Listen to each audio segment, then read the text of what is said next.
Hi అండి, ఈరోజు కాకరకాయ వేపుడు వేయించుకుందాం. దానికి ఫస్ట్ ఆయిల్ పెట్టాలి. పెట్టి కాకరకాయ సన్నగా ముక్కలు తరిగి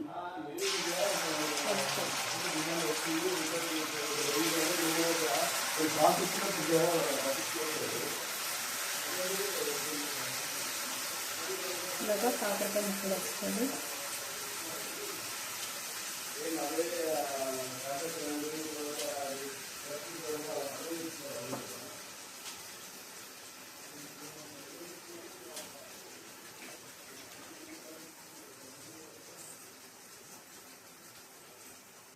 చూసారు కదా, మనం ఆయిల్ వేసి ఆయిల్లో కొంచెం డీప్ ఫ్రై అయ్యే వరకు వేయించుకోవాలి.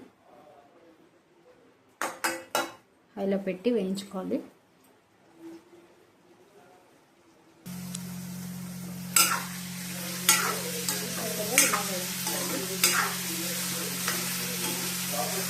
ఇలా వేగుతూ ఉండాలి. చూసారు కదా, ఇలాగా కొంచెం డీప్ ఫ్రై లాగా వేయించుకోవాలి. అప్పుడే బాగుంటుంది. కాకరకాయ చిప్స్ తిన్నట్టుంటుంది. ఏదో మెత్తగా కావాలంటే కొంచెం మెత్తగా కూడా తీసుకోవచ్చు. నేను కొంచెం మరీ డీప్ కాకుండా కొంచెం మెత్తగా తీస్తాను. డీప్ కావాలనుకున్న వాళ్ళు ఇంకొంతసేపు ఇలాగే నూనెలో ఉంచితే డీప్ అయిపోద్ది.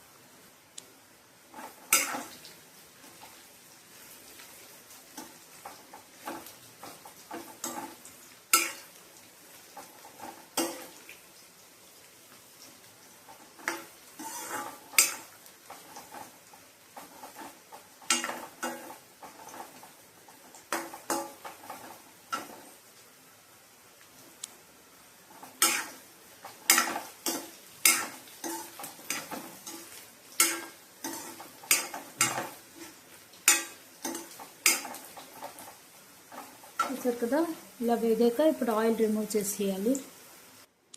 చూసారు కదా, ఇలా ఆయిల్ రిమూవ్ చేస్తాం మనం. చేసాక ఇప్పుడు ఇందులో కొంచెం జీలకర్ర,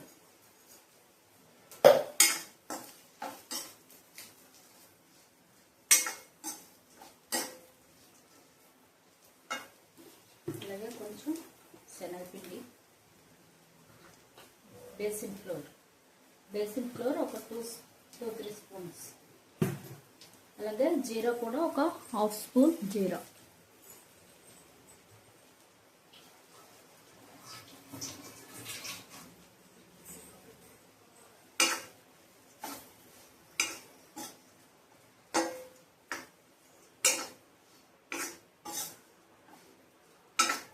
శనగపిండి ఒక వేపు వేగనివ్వాలి, లేదంటే పచ్చివాసన వస్తుంది.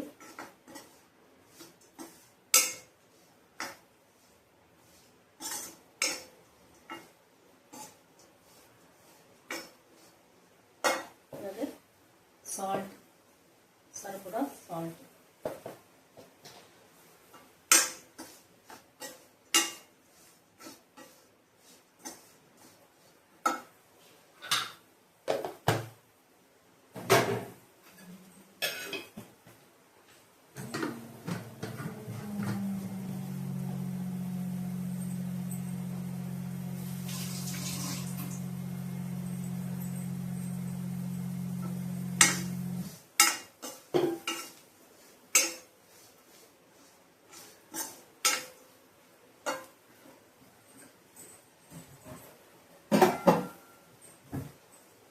శనగపిండి వేగాలి, లేదంటే పచ్చివాసన వస్తుంది.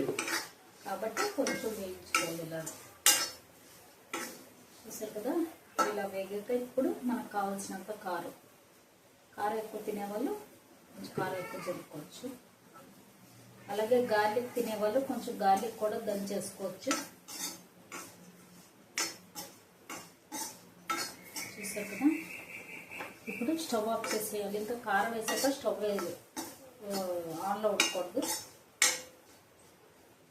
ఘాట్ వస్తుంది. అలాగే కారం కూడా మాడితే బాగోదు వాసన. చూసారు కదా, కాకరకాయ శనగపిండి వేపుడు, జీలకర్ర కారం అని కూడా అంటారు. రెడీ. తప్పకుండా ట్రై చేయండి. Thank you. బాయ్.